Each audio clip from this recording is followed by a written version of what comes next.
네, 열린새 신자 예배 오신 여러분을 환영합니다. 서로에게 우리 환영의 박수로 축복하겠습니다. 잘 오셨습니다. 잘 오셨습니다. 저희는 지금 노마드, 나그네의 삶이라는 주제로 지금 1월달을 함께 하고 있습니다. 우리 인생은 노마드와 같다, 나그네의 길과 같다. 그리고 우리의 여정은 이미 시작되었죠. 우리의 시작이 있는 것처럼 우리의 끝이 있을 것이다. 여러분, 여러분의 시작보다 여러분의 끝이 더 아름다운 삶이 되시기를 축복합니다. 여러분의 시작보다 여러분의 끝이 더 복된 삶이 되시기를 축복합니다. 우리의 삶에는 분명한 목적지가 있다는 이야기를 우리는 하고 있습니다. 만약에 우리의 인생에 목적지가 없다면 우리의 나그네된 삶은, 노마드의 삶은 그냥 하나의 방황, 배회일 수밖에 없는 것이다. 어쩌면 노숙하는 것인 것이죠. 우리의 삶에 정확한 목적지가 없이 걸어가고 있는 삶은 노숙, 우리 지구상에서 노숙하고 있는 것이 아니다.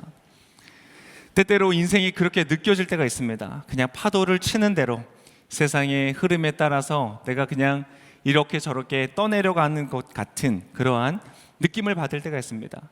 표류하는 배처럼 느껴지는 것이죠. 그러나 여러분, 인생을 기억하시길 바랍니다. 우리의 인생은 항해입니다. 분명한 목적지를 가지고 그것을 향하여 가고 있는 것이다. 자, 우리의 삶에 목적지가 있다는 것은 그곳으로 가는 길이 있다는 겁니다. 우리가 그 길을 걸어가는 것이 굉장히 중요한 것이죠. 여러분, 누군가 와서 여러분의 길을 묻는다고 생각해보세요. 외국인이 와서 여러분한테 어디 가려면, 온누리교회 가려면 어디로 가야 돼요? 여러분 안내할 때 어떻게 하시겠어요? 정확하게 길을 안내해 줘야 되겠죠? 여러분, 길을 묻는데 바람 부는 대로 가세요? 마음이 닿는 대로 가세요? 그러면 과정의 낭만은 즐길 수 있을지 모르지만 원하는 목적지에 도착할 수 없는 것이죠. 그렇죠?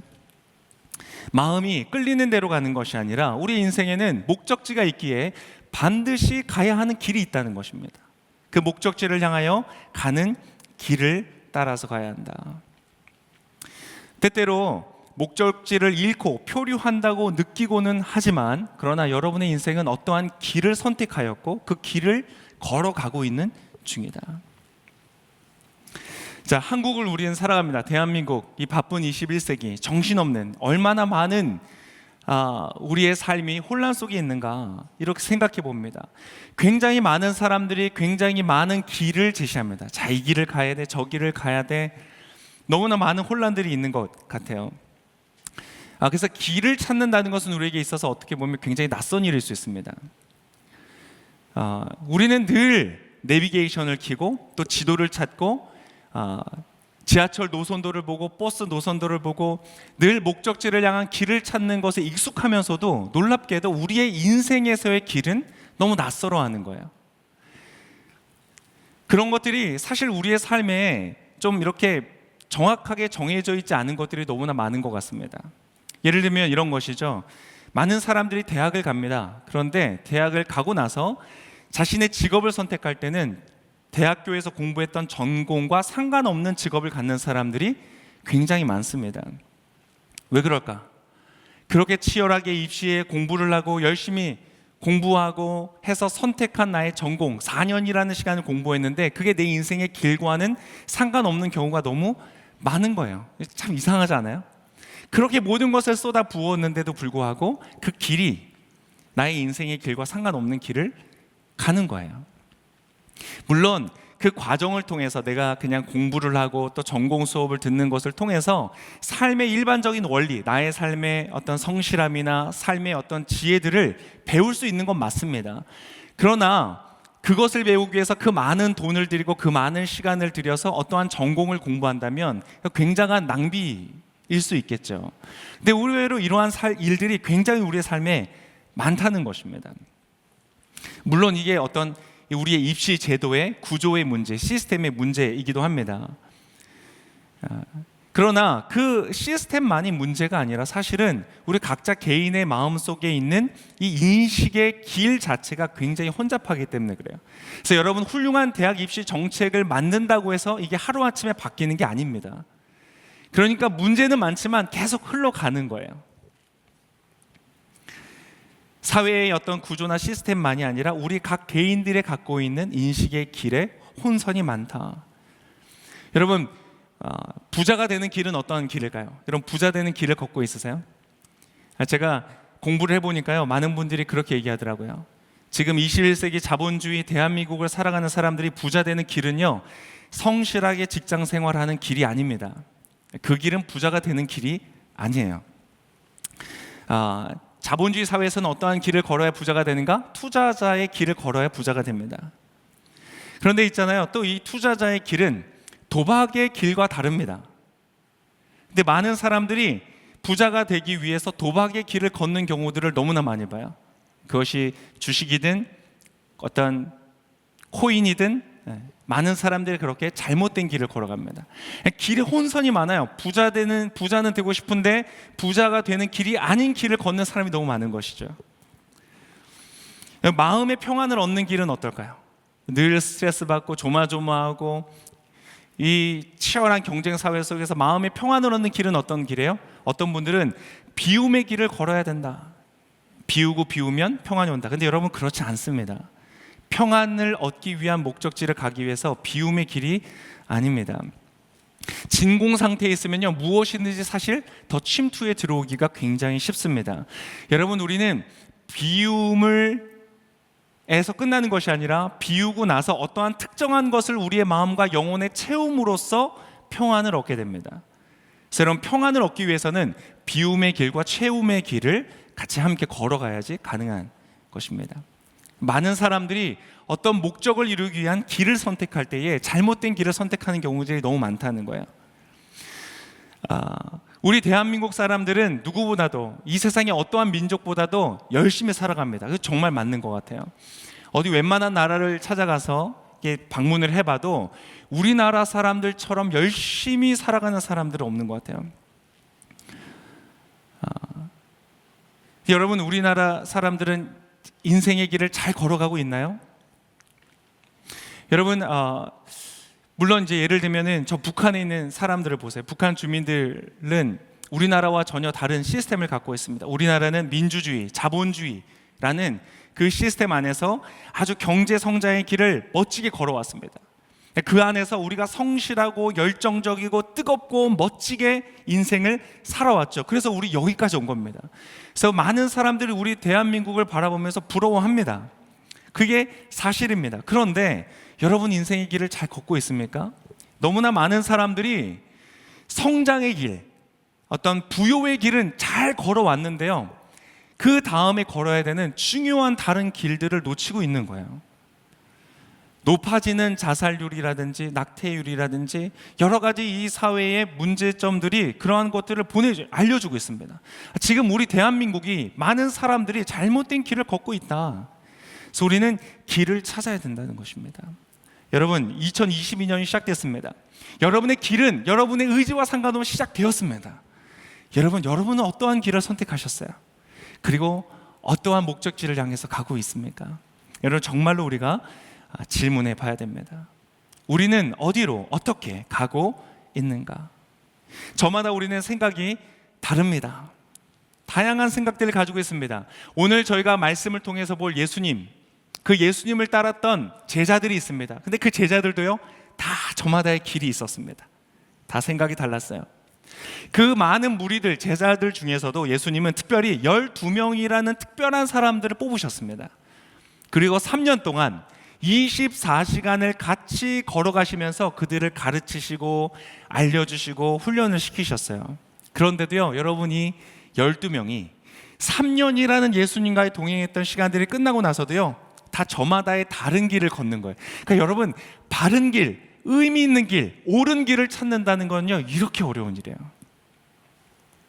예수님의 음성을 여러분 들어본 적 없으시잖아요. 예수님 얼굴도 본 적 없잖아요. 예수님이 기적을 베푸신 일들을 우리는 많은 경우에 들어서 알고 있어요. 근데 12명의 사람들은 눈으로 보았고, 예수님과 눈을 마주쳐 보았고, 예수님의 음성의 톤을 귀로 들어보았고, 그분이 역사하시는 것들을 바로 옆에서 경험했단 말이에요. 그런데도 여러분, 그들의 마음 안에는요, 굉장히 다양한 길들이 있었다는 거예요. 오늘은 이 제자들 중에서 그 저마다의 길들을 보면서 우리의 길을 한번 점검해 봤으면 좋겠습니다. 여러분, 사람은 참 이렇게 쉽게 바뀌잖아요. 그래서 여러분, 오늘 이 설교의 끝에 그렇구나, 설교 말씀 너무 은혜 많이 받았다 라고 하셔도 여러분 착각하시면 안 됩니다. 여전히 여러분 그 길은 여러분의 마음의 길이 아닙니다. 은혜를 받았다고 해서 동의가 됐다고 해서 당장 그 길을 걸어가는 것이 아닙니다. 이제 시작일 뿐인 것입니다. 그래서 여러분 오늘 이 예배를 통해서 하나님의 말씀을 통해서 깨달음을 얻고 그리고 실제로 그 멋진 인생의 길을 후회 없이 걸어가시는 여러분 되시기를 예수님의 이름으로 축복합니다. 자, 오늘 이제 읽을 본문에 나오는 예수님은요, 이제 3년이라는 이 땅에서의 사역을 마치시고 말씀을 전하고 가르치고 병자들을 고치고 기적을 행하는 3년의 사역을 마치고요, 곧 이제 죽음을 맞이하시게 됩니다. 예수님 아셨어요. 내가 이제 곧 죽을 것이다. 곧 십자가에서 처형을 당하게 됩니다. 많은 사람들의 조롱과 저주와 비난 속에서 아주 무기력한 모습으로 죽게 될 것입니다. 그 직전에 예수님은 이제 그 3년의 모든 사역과 이 도제 방식의 훈련의 과정들을 마치시면서 제자들에게 귀한 가르침을 유언과 같이 남기십니다. 그 중에 한 부분을 오늘 보게 될 것입니다. 한번 읽어보면 좋겠는데요. 요한복음 14장 2절과 3절의 말씀. 오늘 이제 말씀을 부분 읽으면서 같이 한번 쭉 예수님의 길을 한번 찾아가 볼 텐데요. 주어 이제 준비된 자막이 있다면 자막을 보고요. 여러분의 주보에도 있습니다. 14장 2절과 3절의 말씀을 한 목소리로 같이 읽어보겠습니다. 시작. 내 아버지의 집에는 있을 곳이 많다. 그렇지 않다면 너희에게 미리 말해 두었을 것이다. 나는 너희가 있을 곳을 마련하러 간다.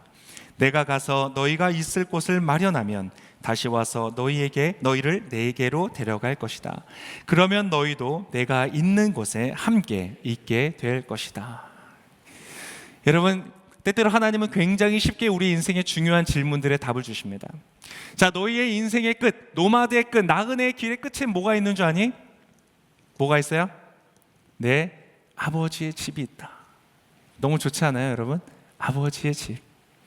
우리가 인생의 끝에 가게 될 곳은 어떤 황량한 어떤 세상도 아니고 그저 먹을 것이 많은 어떤 그런 부자 동네가 아니고 나를 사랑하시고 아끼시고 나를 안으시고 동행하시는 아버지의 집이다. 정말 좋은 아버지의 집이다라는 거예요. 근데 여러분, 그것만이 아니라 아버지의 집을 예수님께서 묘사하시는데 뭐라고 하셨냐면 거할 곳이 많다.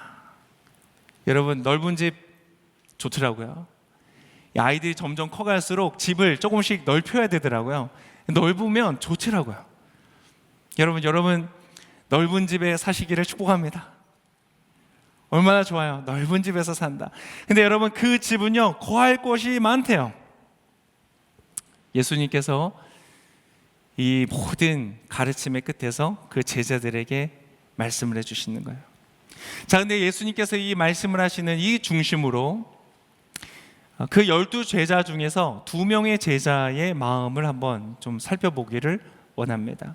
자, 오늘 말씀하시는 예수님께서, 예수님 말씀이 얼마나 짠했을까 싶어요. 나 이제 곧 죽을 건데 이 제자들을 이 고난과 어려움 속에 두고 나는 떠나야 되는데, 제자들을 보니까 안심이 막 되진 않았을 것 같아요. 근데 예수님이 그 인생의 중요한 유언과 같은 가르침을 남기시면서, 야, 이제 내가 가는데 내가 아버지의 집에 간다. 너희를 위해서 내가 집을 마련하고 다시 올 거야. 그리고 너희를 그곳에 인도할 거야. 그렇게 따뜻한 마음, 그리고 굉장히 중요한 인생에 흔들리지 않는 어떤 닷과 같은 그러한 말씀을 제자들에게 주고 있는 거예요. 근데 여러분, 제자들은 지금 어떠한 마음들을 품고 있는가 한번 보자는 것이죠. 자, 바로 이 앞부분에 누가 나타나냐면 베드로가 나타납니다. 베드로. 조금은 과격하고 다혈질, 욱하고 막 약간 이런 베드로예요. 베드로 같은 분이 여기 좀 계세요? 자, 그렇지만 굉장히 솔직하고요, 겉과 속이 같은 사람, 뒤끝이 없는 그러한 남자, 멋있는 남자예요. 자, 이 베드로는 지금 이 예수님 앞에서 어떠한 마음을 가지고 있는가? 바로 그 전에, 여러분의 주보에는 없는데요, 요한복음 13장 바로 전입니다. 36절에서 38절까지 이러한 모습을 보여주고 있습니다. 우리 자막을 같이 한번 읽도록 하겠습니다. 36절부터 시작. 시몬 베드로가 예수께 물었습니다. 주여, 어디로 가십니까? 예수께서 대답하셨습니다. 내가 가는 곳으로 내가 지금은 올 수 없지만 나중에는 오게 될 것이다. 베드로가 물었습니다. 주여, 어째서 제가 지금은 주님을 따라갈 수 없습니까? 주를 위해서라면 제 목숨도 바치겠습니다. 그러자 예수께서 대답하셨습니다. 내가 정말 나를 위해 내 목숨이라도 바치겠느냐? 내가 진실로 진실로 내게 말한다. 닭이 울기 전에 내가 나를 3번 부인할 것이다. 자, 베드로는요, 예수님을 정말로 너무나 귀한 분이라고 생각했습니다. 정말 귀한 분이야. 왜냐하면 여러분, 특별히 예수님이 너무 훌륭하신 것도 있지만 베드로와 예수님 사이에는 스토리가 있었거든요. 이미 베드로는 예수님을 향해서 한번 등을 돌렸던 사람이에요. 예수님 별 볼 일 없어, 등을 돌렸던 케이스인데 예수님께서 사실 베드로를 다시 찾아와 주셨거든요. 마치 유비가 제갈량을 삼고 처리한 것처럼 예수님이 베드로를 다시 찾아와 주셨어요. 그걸 불러주셨단 말이에요. 베드로는 그에 대한 감사한 마음이 있는 거예요. 보잘것없는 어부에 지나지 않았던 나를 찾아와 주신 분, 나를 다시 불러주신 분, 그러니까 개인적인 고마움도 있는 거예요. 근데 가까이 따라다녀 보니까 여러분, 기적이 나타나고 능력을 행하고 그런 예수님을 가장 가까이에서 경험한 거예요. 얼마나 감사했을까. 그래서 사실 여러분, 오늘 나온 이 말씀은요, 베드로의 진심입니다. 목숨도 바치겠습니다. 그러나 예수님은요, 베드로가 가지고 있는 이 마음의 길의 끝을 알고 있습니다. 예수님께서 이제 곧 불의한 재판을 당하게 될 텐데, 모든 사람들이 예수님을 거짓으로 증언하고 고소하고 정죄할 텐데, 베드로는요, 그때 예수님을 위해서 당당히 나타나서 예수님을 변호하는 일을 하지 않았습니다. 예수님의 예언의 말씀이 맞았어요. 야, 너 날 부인할 거야. 베드로는요, 목숨을 걸지 않았어요. 오히려 한 소녀가 이렇게 말해요. 아주 어린 소녀가 베드로를 보면서 당신도 예수님과 한패가 아닙니까? 여러분, 그냥 그 말 한마디요, 베드로가 화들짝 놀라서 막 부인을 하면서 어떻게 부인했냐면 예수님을 저주하고 하늘에 맹세하면서 예수님을 부인했어요. 유대인으로 할 수 있는 최고의 부인을 했던 거예요. 예수님의 예언은 이루어집니다. 그래서 많은 사람들이요, 오늘 이 방금 읽었던 베드로의 고백을 좀 평가절하하는 경우가 있어요. 이거 진짜가 아니었어. 베드로가 아마 이 허세를 부린 걸 거야. 아마 지킬 수 없는 약속을 한 거야. 혹은 예수님께 잘 보이려고 그런 일은 없을 거라고 생각했기 때문에 아첨한 걸 거야, 이렇게 생각하는 경우들이 많습니다. 순간적인 감정적인 발언이었을 거야. 근데 여러분, 그렇지 않습니다. 이것은 진심이었어요. 왠지 아세요? 베드로는 실제로 행동으로 보여줬어요. 예수님을 이 로마 군인들이 잡으려고 이제 막 옵니다. 근데 그때에 베드로는요, 그 악명 높은 로마의 군인들을 앞에 두고 칼을 빼드는 것을 주저하지 않았던 사람이에요. 진짜 칼을 뺐어요. 그리고 어떻게 했냐면 그 칼을 휘둘러서요, 함께 있던 사람 중에 한 사람의 귀를 잘라버렸어요. 왜 귀를 잘랐을까? 여러분, 제 생각은요, 목을 노렸던 것 같아요. 베드로는 칼잡이가 아니었어요. 어부였어요. 칼 다루니까 서툴렀어요. 귀를 노리고 귀를 정확하게 자를 그러한 사람이 아니었습니다. 아마 목을 노렸던 것 같아요. 근데 빗나가서 귀를 잘랐어요. 여러분, 어떻게 그러한 사람이었을까? 여러분, 이 예수님이 자꾸 죽는다는 얘기하고 분위기, 누가 나를 배신할 거라고 얘기하니까 이 심상치 않은 분위기를 보고 칼을 준비했어요. 저는 그것도 놀라워요. 이 베드로는요, 여러분, MBTI에서 그 J형이 아닙니다. 절대 계획적인 사람이 아니거든요. 굉장히 즉흥 사람, 완전 100% P형의 사람이에요.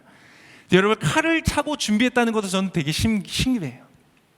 근데 그 칼을 빼들고 춤을 췄던 거예요. 여러분, 베드로는 왜 예수님을 부정하고 저주하면서 예수님을 부인했을까요? 저는 그 다음에서 이렇게 추측할 수 있어요. 베드로의 길은 왜 실패로 끝이 났는가? 여러분, 목숨을 거는 결이 이거보다 더 무서운 게 있을까요? 나는 목숨을 걸었어, 죽기를 각오했어. 여러분, 그런 사람들은 정말 감당하기 어렵습니다. 그거보다 더 단호하고 그거보다 더 변할 수 없는 견고한 길이 어디 있겠어요? 목숨을 건 길. 그런데요, 베드로가 그 길을 끝까지 걸어갈 수 없었던 이유는 칼을 빼어 휘두른 그 다음에 예수님께서 하신 행동 때문이었어요. 예수님께서 잘린 그 귀를 주워들더니 귀를 붙여주시면서 그 유명한 말씀을 하셨어요. 뭐라고 하셨는지 아세요? Happy New Year. New Year. 네. 예수님 그 유명한 말씀하셨어요. 뭐라고 했냐면 칼로 흥하자 칼로 망할 것이다. 사실 정확한 말은 아닌데 하여튼 그렇게 알려졌어요. 칼을 쓰는 자는 칼로 망할 것이다. 여러분, 베드로는요 그것을 이해할 수가 없었어요. 아니, 나는 지금 예수님을 위해서 목숨을 걸고 칼을 빼들고 싸우는데 예수님은 그 적을 위하는 모습을 보고 예수님의 능력을 사용하지 않고 무기력하게 끌려가는 그 예수님의 길을 갈 수가 없었어요. 베드로는 자신이 지금 걷고 있는 그 신념의 길과 전혀 달랐던 예수님의 길을 따라갈 수가 없었다는 것이에요. 칼을 넣어라. 베드로는 3년 동안 예수님을 따라다녔습니다. 진심으로 존경하고 전심으로 사랑하고 정말 진심으로 그분을 믿었지만 그 마음 안에 사실 어떤 길이 있었는지 알아요? 3년 동안 예수님을 따라다녔지만 사실 그 마음 안에는요 예수님의 길이 아니라 자신의 신념의 길이 있었던 거예요. 어떠한 신념이었는가? 이스라엘의 독립의 신념이었어요. 로마를 칼로써 무찌르고 무력으로서 그것을 정복하고 그래서 강력하게 통치하는 자기 민족의 중흥이라는 신념을 가지고 있었어요. 내가 내 삶을 헌신하면, 내가 충성하면 그 길이 열릴 거야 라고 이 사람은 생각했던 것이에요. 그것을 위해서라면 어부라도 칼을 뽑고 목숨을 거는 일에 조금도 두려움이 없었던 것이다. 그리고 여러분, 사실은 심지어 이 신념은 하나님의 말씀을 근거로 두고 있었어요. 왜냐하면 하나님은 다윗의 왕위가 영원히 그치지 않을 것이다 이렇게 약속하셨거든요. 다윗과 같은 강력한 왕권이 영원히 이어질 것이라는 그 말씀을 믿었기 때문에 자신의 신념이 이루어질 거라고 생각했었던 것이에요. 그런데 여러분, 굉장히 비슷해 보이는 그 예수님의 길, 하나님이 약속하신 길과 베드로의 신념의 길은요 사실은 달랐어요. 예수님이 말씀하신 길이 아니었어요. 예수님 말씀하신 길의 끝에는 뭐가 있었다고요? 내 아버지의 집이 있었어요. 하나님의 나라가 있었다는 거예요. 진정한 공의와 정의가 있는 것, 그리고 자비와 사랑이 있는 것. 베드로의 입장에서는 예수님을 잡으러 온 사람들은 다 죽여버리는 것이 공의요 정의였어요.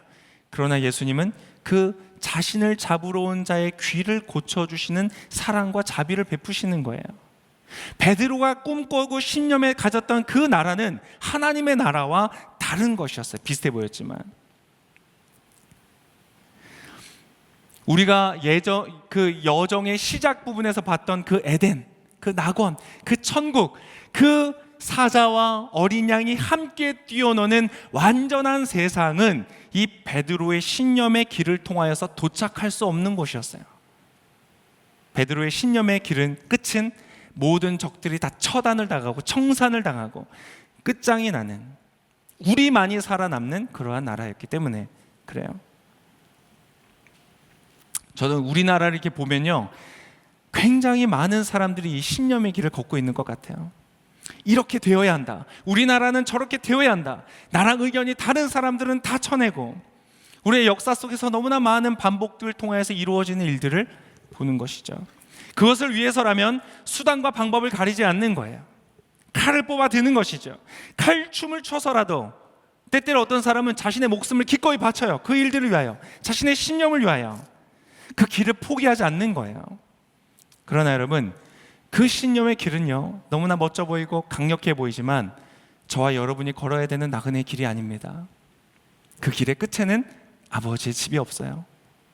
진정한 정의와 공의 그리고 사랑과 자비의 나라가 없습니다. 여러분, 또 다른 길이 하나 있습니다. 다른 길은 뭐냐면요, 이 신념의 길과는 또 상당히 달라 보여요. 다른 제자, 12제자 중에 또 한 제자가 있었는데요, 도마라는 제자가 걸었던 길입니다.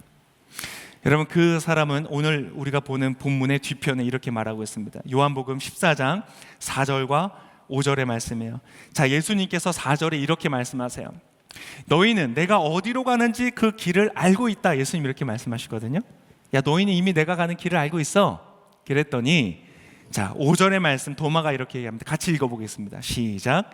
도마가 예수께 물었습니다. 주여, 저희는 주께서 어디로 가시는지 알지 못하는데 그 길을 어떻게 알겠습니까?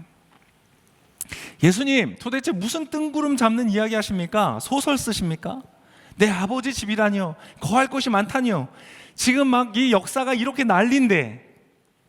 도무지 이해가 안 되는 거예요. 왜냐하면 도마는요, 어떤 사람이었냐면 상당히 이성적이고 과학적이고 논리적이고 합리적인 사람이었기 때문에 그래요. 그 사람의 모습을 알 수 있는 게 요한복음 20장 25절에 이 도마가 아주 그 성품을 잘 보여줍니다. 여러분 다 한번 아마 들어봤을 본문이에요. 아주 그 유명한 의심 많은 도마라는 이름이 붙었던 그 본문입니다. 요한복음 20장 25절에 이렇게 기록되어 있습니다. 같이 한번 읽어볼까요? 시작. 그래서 다른 제자들이 그에게 우리가 주를 보았소 하고 말했으나 도마는 그들에게 내가 내 눈으로 그 분의 손에 있는 못자국을 보고 내 손가락으로 그 못자국에 넣어보며 내 손을 그분의 옆구리에 넣어보지 않는 한 나는 믿을 수 없소 하고 말했습니다. 제자들이 부활하신 예수님 만나고 나서 야, 우리가 예수님 부활하신 거 만났어. 그랬더니 도마는 그때 없었거든요. 예수님 나타났을 때. 그러니까 꼭 그 자리에 없는 사람이 문제예요. 그죠? 회의에 보면 꼭 회의에 없는 그 사람이 나중에 가서 막 문제가 많잖아요. 그죠? 그 자리에 있어야 돼요. 여러분 그 자리에 있으시기를 바랍니다. 저 오늘 잘 오신 거예요. 여러분 도마가 어떤 사람이었는가? 이 사람이 가지고 있던 마음의 길은 이성의 길이었습니다. 과학의 길, 합리의 길이었어요. 관찰이 가능하고 실험이 가능하고 증명이 가능한 것, 그것만이 나의 인생의 지표라는 거예요. 그것만 따라가겠다는 거예요. 내가 그 못자국을 보고 손가락에 손을 넣어, 그 구멍에 손가락을 넣어보고 옆구리에 손을 넣어봐야지 내가 믿을 수 있겠다. 뭐예요? 제가 생각할 때 이 친구는 분명히 이과 공대생이었을 것 같아요. 모든 것이 수치화되고 계량화되고 공식으로서 정리가 되어야만 믿는 사람이에요. 이론적으로, 논리적으로, 과학적으로 납득이 돼야 되는 거예요. 여러분들 이 길을 걷는 사람들은요 참 편리하고 유용합니다. 유능해요.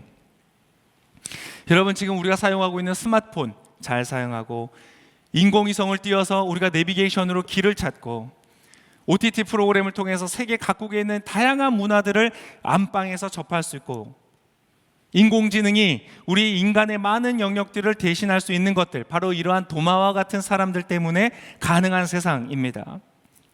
세상을 참으로 편리하고 효율적인 세상으로 만드는 사람들이에요. 요즘에 보니까요 심지어는 맛이라는, 미각, 맛이라는 어떻게 보면 굉장히 주관적인 것 같은 영역도요 이러한 사람들은 계량화해서 레시피를 공식화하더라고요. 제가 해보니까, 제가 요즘에 요리를 막 좀 해보니까 재밌더라고요. 알려주는 레시피대로 따라하면, 그 공식을 따라가면 맛있더라고요.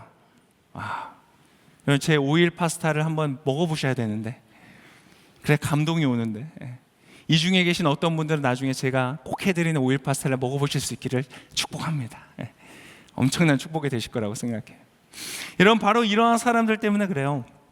근데 여러분 이 멋지고 유능하고 효율적이고 강력한 힘을 가지고 있는 이 길도요 완전하지 않습니다. 완전하지 않아요. 여러분 세상의 어떤 것들은 계량화되지가 않습니다. 특별히 인생의 길에서 매우 중대하고 매우 중요한, 없어서는 안 되는, 반드시 필요한 그러한 필수 불가결한 것들은 공식화되지가 않습니다. 예를 들면 인간의 생존에 반드시 있어야 된다고 하는 엄마의 사랑, 이것은요 여러분 계측이 되지가 않습니다. 수치화할 수가 없습니다. 또는 지금 이 도마의 반대편에 있는 베드로와 같이 목숨을 걸고 내가 지키겠다고 하는 이 신념의 길, 그 신념을 여러분 과학적으로 어떻게 증명을 하겠습니까? 여러분 보니까 아프리카 중에서 에티오피아라는 나라가 있는데요. 이 나라가 우리나라 6.25 전쟁 때 우리나라를 도우러 온 나라래요. 예전에 한번 들었었는데 까먹고 있다가 최근에 들었어요. 그래서 지금도요, 이 아프리카 다른 나라는 전혀 그렇지 않은데 에티오피아에 가면 이 사람들은 우리나라를 형제 나라라고 부른대요. 우리나라를 굉장히 자랑스러워한대요. 여러분 너무 고맙지 않아요? 우리의 위기의 순간에 우리를 도와준 정말 고마운 나라예요. 여러분 그 가치, 우리를 형제 나라라고 부르는 그 마음을 여러분 과학적으로 계산해낼 수가 있겠습니까? 6.25 때 우리 대한민국을 위해서, 민주주의를 위해서 이것에 목숨을 걸고 지켰던 수많은 청년들과 수많은 다른 많은 나라에서 왔던 젊은이들의 그들의 희생을 여러분 숫자적으로 계산해낼 수가 있을까요? 그럴 수가 없어요. 그래서 여러분 흔히요 이러한 이성의 길을 걷는 사람들, 이 사람들이 이러한 영적 세계를 접하면요, 눈에 보이지 않는 세계를 접하면서 빠지는 함정이 있는데 그것은 바로 불가지론이라는 거예요. 알 수 없다. 눈에 보이지 않고 손에 만져지지 않고 관측이 불가능하니까 알 수 없다. 그래서 오늘 도마가 아까 예수님에게 말하는 거예요. 예수님, 우리는 예수님 어디로 가는지도 모르겠고 무슨 길로 가는지도 모르겠습니다. 여러분 그러나 우리가 인정해야 됩니다. 우리가 알 수 없다고 해서, 증명해낼 수 없다고 해서 존재하지 않는 것이 아닙니다. 우리가 알 수 없기 때문에 부정해버리는 것은 굉장히 교만한 것일 뿐만 아니라 굉장히 어리석은 것입니다. 너무나 중요한 것들을 놓치는 것입니다. 여러분 신념의 길, 이성의 길 모두 중요하고 유익하고 가치가 있는 길들입니다. 그러나 우리 인생, 우리 노마드의 삶에서 반드시 끝까지 걸어야 하는 그 길이 아닙니다. 우리가 개인이 걸어야 하는 그 길 뿐만 아니라 이 사회가, 대한민국이 걸어야 되는 그 길, 그 끝에 공평하고 공정하고 의롭고 자유롭고 아름다운, 그것은 누군가의 신념을 통해서 이루어지지도 않고요, 누군가의 계산을 통해서 이루어지지도 않습니다. 오늘 예수께서 우리에게 가르쳐 주시는 그 길을 걸을 때에 여러분 가능한 것입니다. 그렇다면 예수님께서 제시하시는 그 길은 무엇인가? 자, 여러분 이제 조금 어려울 수 있습니다. 조금만 더 집중해 주시길 바랍니다. 자, 그 길을 향한 예수님 자신의 선언을 읽겠습니다. 오늘 본문의 14장 6절의 말씀입니다. 도마의 이 질문에 대답하시는 예수님의 말씀 같이 한번 읽겠습니다. 시작. 예수께서 도마에게 말씀하셨습니다. 나는 길이요 진리요 생명이니 나를 통하지 않고서는 아버지께로 올 사람이 없다. 우리가 걸어야 하는, 반드시 걸어야 하는, 우리가 도착해야 되는 그 본향, 아버지의 집, 참된 천국, 낙원, 그곳에 이르는 길은 과학이 발전하고 그 끝에 이르러서 기술이 너무나 발전해서 도착하는 그러한 이성의 길의 끝이 있는 것이 아니고 무슨 길이냐? 바로 예수님이라는 길을 걸어야 된다는 거예요. 여러분 도대체 무슨 말일까요? 내가 곧 길이다. 어떤 분은 이렇게 이해할 수 있어요. 예수님의 가르침을 따라서 살라는 말이구나. 왼뺨을 때리면 오른뺨을 대라. 그래, 그 말씀대로 살면 되는구나. 십자가를 지고 희생하는 삶. 그래, 희생하는 삶을 내가 살면 되는구나. 그렇구나. 그러면 약간 어떤 의와 도덕의 길을 말하는 것인가? 아마 이렇게 이해하실 수 있어요. 아닙니다. 이과인 도마와 문과인 베드로, 그것도 아닌 어떤 예체능과의 길인가? 이렇게 생각하실 수 있어요. 여러분 그렇지가 않습니다. 만약에 그러한 말이었다면, 자, 도덕의 길이다, 내가 가르쳐주는 길이다 라고 했다면 예수님은 내가 곧 길이다 이렇게 말씀하시면 안 돼요. 내가 곧 표지판이다, 내가 곧 안내판이다, 내가 가르치는, 내가 알려주는 그 길을 가라 라고 말씀을 하셔야 정확한 말이에요. 근데 오늘 예수님은 그렇게 말씀하지 않으셨어요. 뭐라고 하셨냐? 내가 곧 길이다. 그럼 이게 무슨 말이에요? 어떻게 해야 돼 그러면? 예수님을 이렇게 눕혀놓고, 웃으시라는 표현이었는데, 여러분, 예수님을 어떻게 걸어요? 예수님이 길이라는 말이 무엇이에요? 설명을 좀 드릴게요. 자, 오늘 사실 이 본문의 답이 있습니다. 신념의 길, 이성의 길을 걷고 있는 분들한테는 굉장히 마음에 안 들 거예요. 불편하실 거예요. 그러나 오늘 예수님이 우리에게 가르쳐 주시는 길입니다.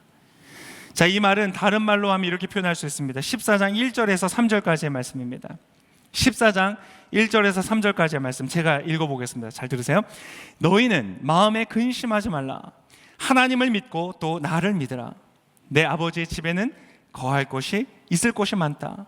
그렇지 않았다면 너희에게 미리 말해 두었을 것이다. 나는 너희가 있을 곳을 마련하러 간다. 내가 가서 너희가 있을 곳을 마련하면 다시 와서 너희를 내게로 데려갈 것이다. 그러면 너희도 내가 있는 곳에 함께 있게 될 것이다.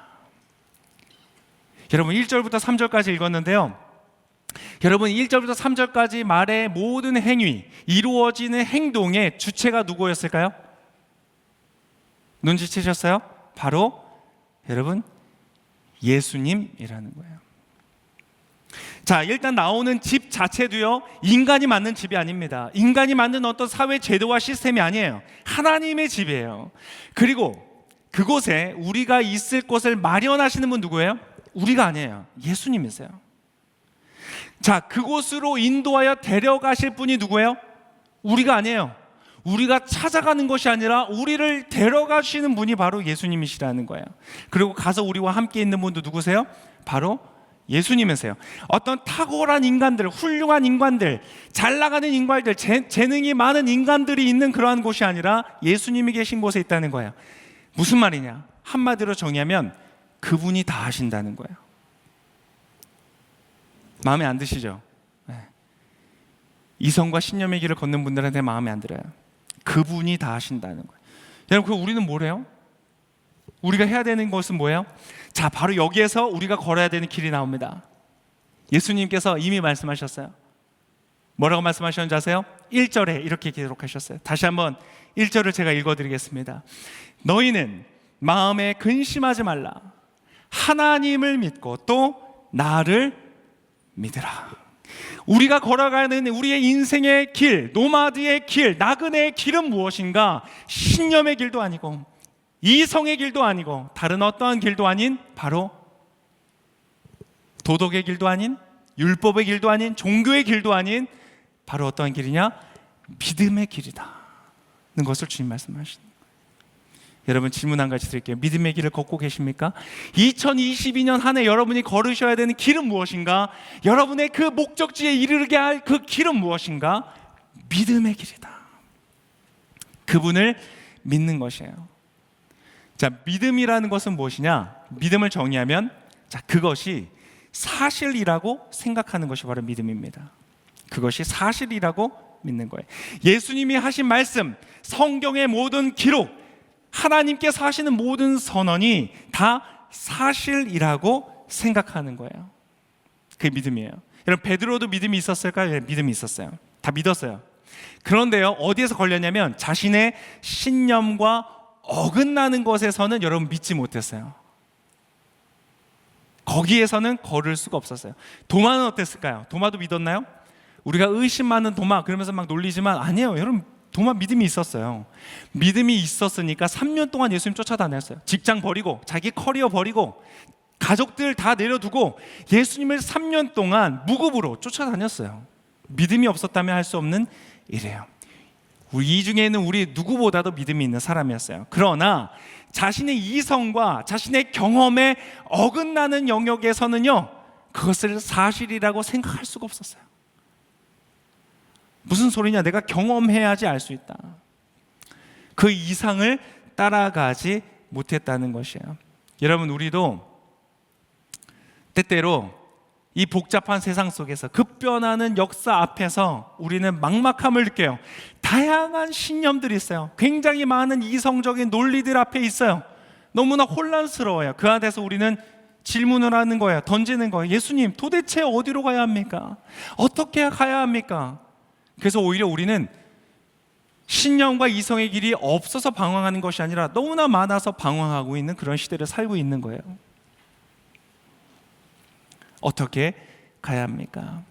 여러분, 근데 오늘 본문이 뭐라고 말씀하시는가? 예수님이 하신다고 말하시는 거예요.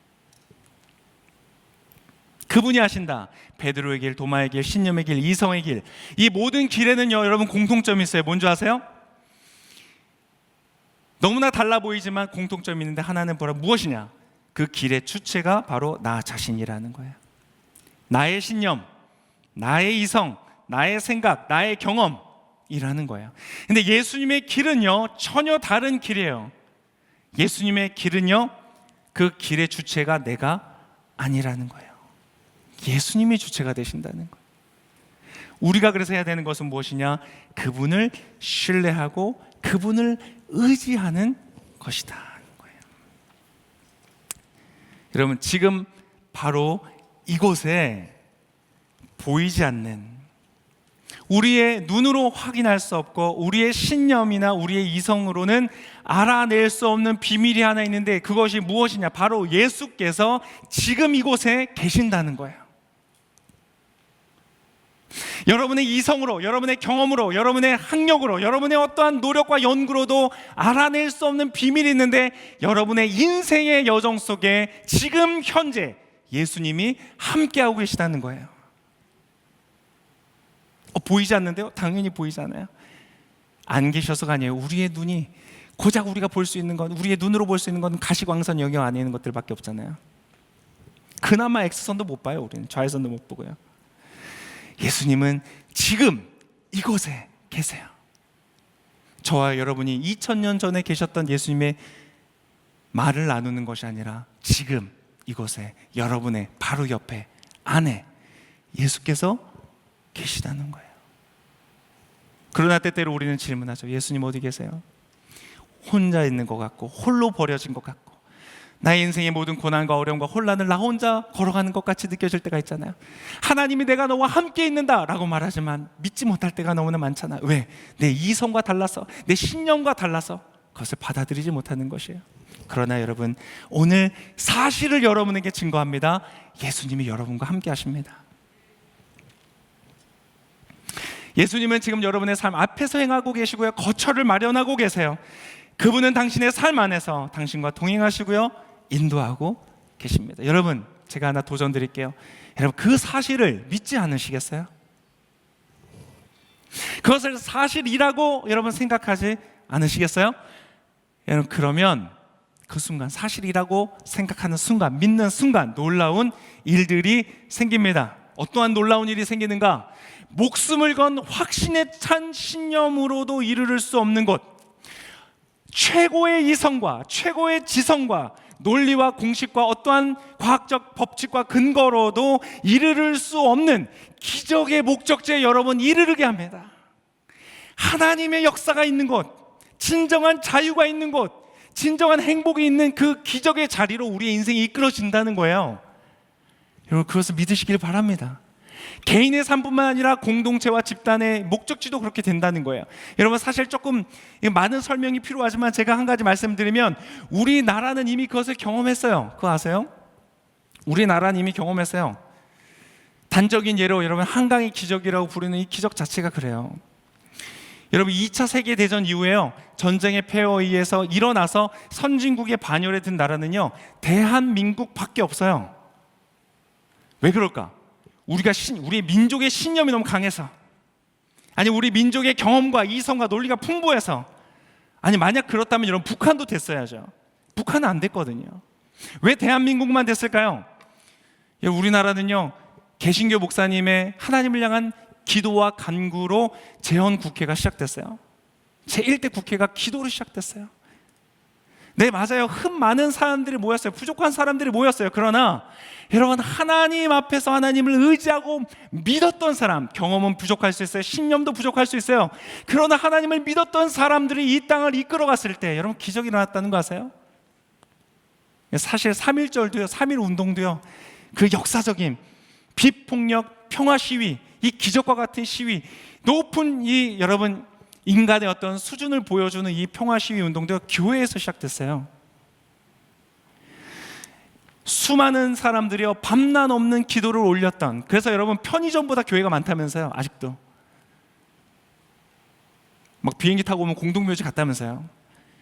무수히 많은 교회에서 무수히 많은 사람들이 하나님, 부족해요, 모자라요, 연약해요, 또 목회자라서 부끄러워요. 많은 저를 포함한 많은 목회자들이 하나님 앞에서 신실하게 살지 못했기 때문에 그런 문제들이 있어요. 그러나 신념 부족하고 이성 부족하고 지식도 부족하고 많은 것들이 부족하지만 하나님을 믿는, 예수님을 믿는 그 믿음 안에서 이 대한민국이라는 나라가요, 여러분, 그 민주주의를 이룬 거예요. 경제적인 성장을 이룬 거예요. 지금 여러분 이러한 대한민국의 모습을 이루었다는 거예요. 땅 크기는 109위래요. 우리나라가 전 세계. 인구 수를 따지면 26위래요. 그런데 여러분, 길이신 예수 그리스도를 증거하는 선교사를 보내는 데는요, 여러분 세계 2위였어요. 물론 지금은 좀 밀려났어요. 세계 2위까지, 미국 다음으로. 미국과 우리나라 땅 크기, 인구수 차이가 얼마나 나요? 그런데 우리나라가 세계 2위까지 선교사를 보내는 나라였어요. 그랬기 때문에 이 대한민국은요, 분단 중에서도 휴전 중에서도 이러한 세계적인 민주주의와 번영을, 경제적인 번영을 이루었던 것이에요. 여러분, 지금도 우리가 걸어야 되는 길은 동일합니다. 2022년 앞으로 우리와 우리의 자손의 세대가 걸어야 되는 길도 동일합니다. 어떠한 신념의 길이 아닙니다. 그것이 우리의 미래를 보장하지 않습니다. 어떠한 이성과 과학의 길, 4차 산업혁명의 길, 그것이 만들어가는 것이 아닙니다. 그러면 돈은 많아질 수 있고 세상은 편리해질 수 있지만 여러분, 그러나 우리의 정신세계, 우리의 영혼은 망가질 것이에요. 지금도 이미 우리가 많은 것들을 경험하고 있잖아요.